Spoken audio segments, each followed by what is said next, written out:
इधर देहरादून के रायवाला में भाजपा की 2 दिन की कार्य समिति की शुरुआत हो गई है। 2 दिन की बैठक के दौरान पार्टी के आगामी चुनावी कार्यक्रमों को लेकर मंथन किया जाएगा। कार्य समिति में भाजपा के प्रदेश प्रभारी दुष्यंत गौतम भी शामिल होने पहुंचे। दुष्यंत गौतम ने कहा कि पार्टी को और कैसे मजबूत करना है, इस पर भी चर्चा और विचार विमर्श किया जाएगा।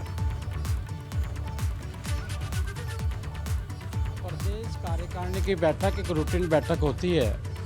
जब केंद्र की कार्यकारिणी की बैठक होती है उसके 15 दिन में करनी होती है। जो कार्य केंद्र के द्वारा मिले होते हैं, कुछ प्रांतों के कार्य होते हैं, सभी कार्यक्रमों पे चर्चा होगी।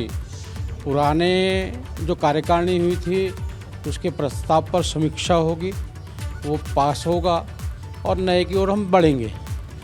जैसे आज उत्तराखंड अपने विकास की चरम सीमा की ओर जा रहा है, लगातार सेवा के कार्य यहाँ पर किए जा रहे हैं। अगर आपका क्रेडिट स्कोर कम है तो बैंक लोन छोड़िए, शादी के लिए लड़की भी नहीं मिलेगी। क्रेडिट स्कोर इम्प्रूव करना है तो फ्रीडम ऐप को अभी डाउनलोड करो। उन कार्यों की भी समीक्षा होगी। 2024 आ रहा है, 2024 के अंदर हमने जैसे पिछली बार एक कीर्तिमान बनाया था, सारी की सारी सीटें जीती थी। उन लोकसभा की सीटों के लिए भी कुछ ना कुछ संकल्प लिए जाएंगे। देखा आपने प्रदेश प्रभारी दुष्यंत गौतम को, सुना आपने। अब हम आपको सीधा वहीं लिए चलते हैं जहां पर ये कार्य समिति की बैठक हो रही है। हमारे संवाददाता विनोद कुमार वहां से इस वक्त हमारे साथ सीधा जुड़ चुके हैं, उन्हीं का रुख करेंगे। विनोद, ये बैठक कई मायनों में महत्वपूर्ण है। अभी हम दुष्यंत गौतम को सुन रहे थे, वो 2024 के लोकसभा चुनाव का जिक्र कर रहे थे, लेकिन जोशीमठ की आपदा के बाद, इस संकट के सामने आने के बाद रूलिंग पार्टी की यह बैठक देहरादून में हो रही है, इस लिहाज से भी महत्वपूर्ण है। और क्या चर्चा हो सकती है वहां पर? बिल्कुल, देखिए राजेंद्र, चर्चा तो काफ़ी होगी और अगला जो साल होगा, यानी 1 साल के कार्यक्रम इस पूरी बैठक में तय किए जाएंगे। कई ऐसे सत्र हैं जिसमें बैठकें होंगी, चाहे भारतीय जनता पार्टी की जो संगठन की कई ऐसे बैठकें हैं जिसमें तमाम रणनीति तय होगी। और जिस तरीके से अभी धामी सरकार के जो मंत्री हैं उनके कामकाज की समीक्षा भी इस बैठक में होगी। काफ़ी महत्वपूर्ण ये भारतीय जनता पार्टी की कार्य समिति की बैठक है। आज 2 दिवसीय ये बैठक देहरादून के रायवाला में आज से शुरू हुई है। तमाम एजेंडे, लोकसभा हो या आगामी स्थानीय निकाय चुनाव हो, ऐसे कई राजनीतिक एजेंडे इसमें रहेंगे जिन पर चर्चा होगी और किस तरीके का ये कार्यक्रम रहेगा। मेरे साथ में बातचीत करने के लिए भारतीय जनता पार्टी के प्रदेश मीडिया प्रभारी मनवीर चौहान जी हैं।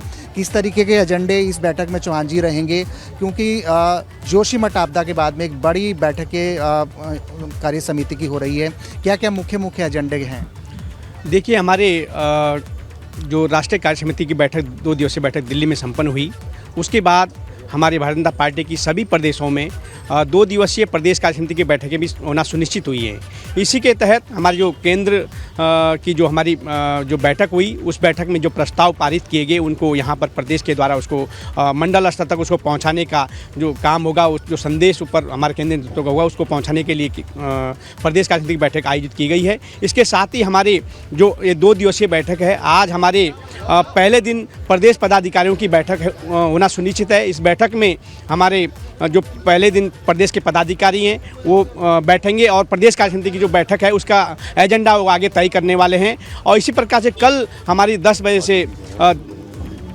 से हमारी बैठक का उद्घाटन सत्र होना है और आगे 2-3 सत्रों में जो बैठक संपन्न होगी। देखिए, दूसरी तरफ की तस्वीरें हम दिखाएं और जिस तरीके से यहाँ पर चाहे प्रदेश अध्यक्ष हो या फिर अन्य जो भी सांसद है, पार्टी के वरिष्ठ पदाधिकारी हैं, उनका यहाँ पर पहुँचना शुरू हो गया है। अभी प्रदेश अध्यक्ष महेंद्र भट्ट यहाँ पर पहुँचे हैं। आप देख पा रहे हैं कि बिल्कुल बहुत ही महत्वपूर्ण ये कार्य समिति की बैठक है। और जिस तरीके से जो प्रदेश प्रभारी हैं दुष्यंत गौतम, उन्होंने साफ तौर पर कहा है कि जो धामी सरकार के मंत्रीगण हैं उनके कामकाज की समीक्षा भी इस पूरी बैठक में होंगी। आप देख पा रहे हैं कि 2 दिन तक अलग अलग जो सत्र होंगे बैठकों के, उसमें सभी जो राजनीतिक एजेंडे हैं भारतीय जनता पार्टी के, प्रदेश में किस तरीके से आगामी लोकसभा चुनाव में 5 सीट पर जीत दर्ज करनी है, वो भी मुख्य एजेंडा इस बैठकों का है। आप देख पा रहे हैं कि पूरी तरीके से स्वागत सभी पार्टी के वरिष्ठ पदाधिकारियों का, सांसदों का या फिर जो भी अब तक पूर्व मुख्यमंत्री यहाँ पर पहुँचे हैं, उनका स्वागत भव्य तरीके से किया जा रहा है। यानी 2 बजे ये बैठक शुरू होगी और उसके बाद कई ऐसे सत्र हैं जिसमें युवा मोर्चा हो, टोली हो या फिर अन्य प्रकार जितनी भी बैठकें हैं क्रम वाइज ये बैठक होंगी। और दूसरी तरफ देखिए सभी जो यहाँ पर पार्टी कार्यकर्ता हैं जी। अब बैठकों का दौर राजेंद्र यहाँ पर शुरू होगा और एजेंडा साफ तौर पर यही कि 2024 में लोकसभा की जो 5 सीटें हैं 5 सीटों पर किस तरीके से वो काम करे और प्रदेश अध्यक्ष महेंद्र भट्ट से बात करने की कोशिश करेंगे। सर किस तरीके से आप देखते हैं ये आज महत्वपूर्ण कार्य समिति की बैठक शुरू हुई है, किस तरीके से आप देखते हैं? देखिए, कार्य समिति की बैठक हमारी हर वर्ष में हर तीसरे महीने में होती है और संगठन का विस्तार है, क्योंकि उत्तराखंड के अंदर हम शक्ति के अंदर पन्ना प्रमुखता के काम को विस्तार करेंगे। अनेकों राजनीतिक विषय हैं, प्रदेश सरकार के द्वारा जो कार्य किए जा रहे हैं उनकी उपलब्धियों को तो बूथ तक पहुंचाने का हमारा रहेगा। सर क्या जैसे दुष्यंत गौतम जी ने भी कहा कि मंत्रियों के भी कामकाज का ब्यौरा यहाँ पर आज सब प्रकार के विषय आएंगे, कार्यकर्ताओं की द्वारा जो विषय राजनीतिक क्षेत्र के विषय वो भी रहेंगे, मंत्रियों के जो कार्य पद्धति है, मंत्रियों द्वारा जो काम किए गए विभिन्न विभागों के जो कार्य हैं वो सारा विषय कार्यकर्ताओं बीच में रखे जाएंगे। लोकसभा चुनाव और स्थानीय निकाय के को भी लेकर क्या रणनीति? हमने कहा ना, पन्ना प्रमुख शक्ति केंद्र तक की हमारी रचना का विस्तार हम लोग करेंगे, तो स्वाभाविक रूप से आगामी दिनों में नगर निगम के चुनाव है, नगर पालिका चुनाव है, लोकसभा का चुनाव है, उसके लिए व्यापक रणनीति इस कार्य समिति में बनेगी। देखिए राजेंद्र, जी रणनीति जी बिल्कुल बनेगी और आई बात राजनीतिक जो भी प्रदेश एजेंडे अध्यक्ष महेंद्र भट्ट हैं, इन की। बैठकों उन्होंने में जो आप- कुछ कहा विनोद हमने सुना, हमारे दर्शकों ने सुना, वो कह रहे हैं कि रणनीति बनाई जाएगी, हर 3 महीने पर होती है।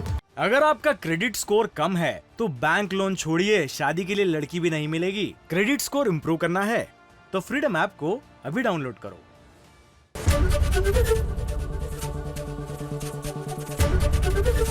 एबीपी गंगा, खबर आपकी, जुबान आपकी।